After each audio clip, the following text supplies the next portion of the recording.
अगर आपने पार्ट 1 देखा है, तो आप पेटर नाम के एक लड़के के बारे में पहले से जानते होंगे।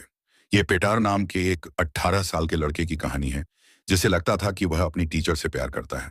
लेकिन सच्चाई इससे कहीं ज्यादा गहरी थी क्योंकि पेटार प्यार नहीं ढूंढ रहा था। वह बस अटेंशन पाना चाहता था। उसकी टीचर नैनो मोरेनो एक ऐसी महिला थी जो मार्क्सिस्ट सोच में बहुत यकीन रखती थी। उनके असर की वजह से पेटार पेटार को भी मार्क्सिज्म में दिलचस्पी होने लगी और इससे उसके पिता बहुत खुश हुए। अगर आपने अभी तक पार्ट 1 नहीं देखा है, तो मैंने डिस्क्रिप्शन में लिंक डाल दिया है। अब आगे बढ़ते हैं। एक दिन जब पेटार घर पर होता है, तो उसे पास में रहने वाली एक लड़की दिखती है। इस समय तक वह पहले ही अपने एग्जाम में फेल हो चुका था, लेकिन उसने अपने परिवार से झूठ बोला, उन्हें बताया कि वह पास हो गया है। अभी उसे इस बात की चिंता नहीं थी कि अगर सच सामने आ गया तो क्या होगा, क्योंकि इस बार उसका दिल पहले ही उलिया नाम की एक खूबसूरत लड़की की तरफ चला गया था। अपनी टीचर के बाद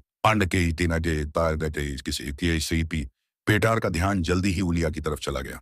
हर रविवार पेटार अपने परिवार के साथ अपने दादाजी को देखने हॉस्पिटल जाता है। कहा जाता है कि उसके दादाजी को कोई गंभीर बीमारी है, लेकिन सच चौंकाने वाला है। सिर्फ पीटर और उसके पिता ही जानते हैं कि कोई बीमारी है ही नहीं। दादाजी सालों से नाटक कर रहे हैं। पीटर के पिता परेशान हैं, अपने पिता की सेहत की वजह से नहीं, बल्कि इसलिए कि वे पिछले 20 सालों से उन पर पैसे खर्च कर रहे हैं। एक दिन परिवार बीच पर जाता है। वहां भी पीटर शशका नाम की एक और औरत की तरफ अट्रैक्ट हो जाता है। इस पॉइंट पर यह साफ हो जाता है कि उसे सिर्फ एक इंसान से प्यार नहीं है। वह असली प्यार की तलाश में भी नहीं है। वह बस औरतों की तरफ अट्रैक्ट होता है। कोई भी औरत जो नजदीकी चाहती है, इमोशन इमोशनल कनेक्शन नहीं, जल्द ही चीजें बिगड़ने लगती हैं।